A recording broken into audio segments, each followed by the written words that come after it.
Hello friends, welcome to my new blog. তো আজকে আছে একটা বিয়ে বাড়ি, তাই আমি রেডি হয়ে গেলাম। মুখের মেকআপটা কমপ্লিট।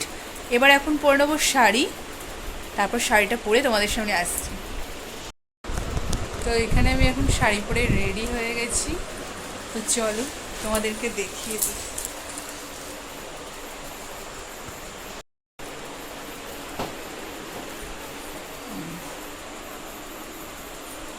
তো শাড়িটা যেমন সুন্দর তোমরাই বলো।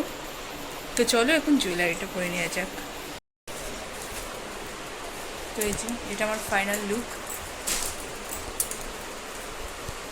কেমন লাগছে অবশ্যই জানিও। তো চলো যাওয়া যাক। এখন বাজে রাত 9:10, এখন নাকি বিয়ে বাড়ি যাচ্ছি। এখন চলে আসলাম বিয়ে বাড়ি। তো চলো ভেতরে যাওয়া যাক। এখন বাজে প্রায় 10:45 কাছাকাছি। তো আমরা ভাবলাম হয়তো সব লোকজন প্রায় ফাঁকা হয়ে যাবে। তো দেখছি ভালোই লোকজন, ভালোই ভিড়ভাট্টা, এখনও লোকজন আসছে। তো এই যে এটাই হলো রিসেপশন ব্রাইড। তো এখানে সব বন্ধুদের সঙ্গে ফটো তুলছে, আমি চান্সই পাচ্ছি না। তারপর কিছুক্ষণ দাঁড়ানোর পরে আমি গিফটটা দিয়ে চলে আসলাম। দিয়ে এখানে ফুচকা স্টলে বসেছে, কিন্তু ফুচকা আর খাচ্ছি না এত রাতে। আর কি স্টলে বসেছে চলো দেখিয়ে দিই। এই যে এখানে লস্যি আর পকোড়া। তো 1 প্লেট পকোড়া নিয়ে দুজনে মিলে একটু খেয়ে নিলাম। তারপরে এখন নিয়ে নিয়েছি লস্যি।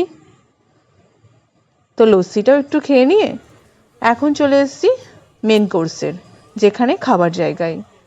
তো এখানে আমরা বসবো একটু পরেই। এখন ওর বন্ধুরা সবাই বসে গিয়েছে। তো তোমাদের তো বলাই হলো না কার বিয়েতে এসেছি। আমার বরের বন্ধু দাদার বিয়েতে এসেছি। এই যে এখানে চন্দ্রকান্ত ও আয়ত্রীর বধূবরণ। মেনু কার্ডটা দেখেছো? ছড়ার করে যা লিখেছে মাইরি। তো ওখানে পজ করে তোমরা দেখে নিও। তো আমি কি কি খেয়েছি সেটাই তোমাদের সাথে শেয়ার করে নিই। ফার্স্টেই পনির সাটে আর গ্রিন চাটনি, তারপরে সাদা ভাত। তো আমি ডালটা নিইনি, ডাল বর নিয়েছি সেখান থেকে। পটল চিংড়ি ছিল, দই কাতলা, ফ্রায়েড রাইস, মাংস। তো খাওয়া দাওয়া করে এখন চলে যাব বাড়ি। এখানে ফটোশ্যুট চলছে। তো টাটা বাই বাই, আজকের মতো এখানেই ভিডিও এন্ড করছি।